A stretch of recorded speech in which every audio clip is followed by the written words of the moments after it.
Ito bibigyan kita ng baon Pagpasensyahan mo na to No.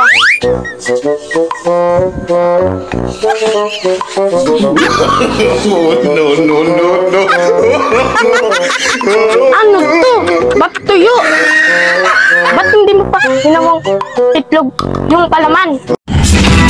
Boss Art TV. O ba't dito pumasok yung anak mo?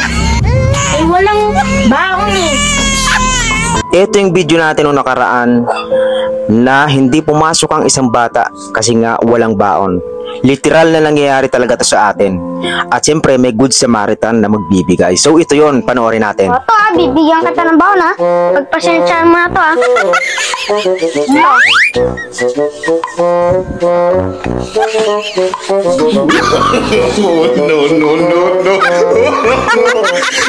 Ano to? Ba't tuyo?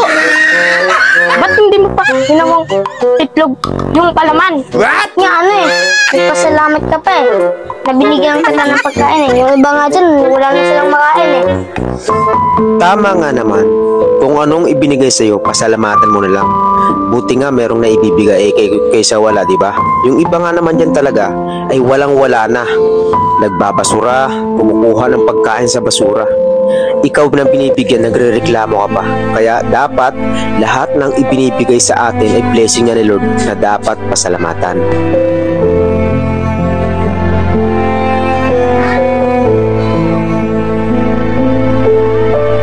Mga brother dyan, yung mga nanonood, pag binigyan tayo ng mga pagkain, magpasalamat na lang tayo kasi blessing ni Lord yan.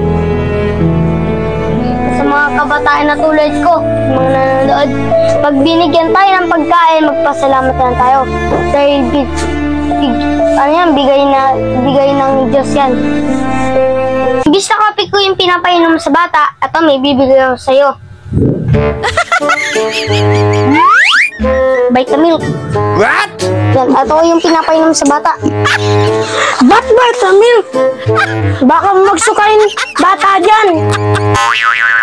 Vitamilk? Di. Bakit magsusuka yung bata May milk What? Ay, namilk ko. Diba guys, mga brother? Ito yung painom mo sa bata. Huwag lang kopi ko What? Salamat po. Huwag mo iinumin yan.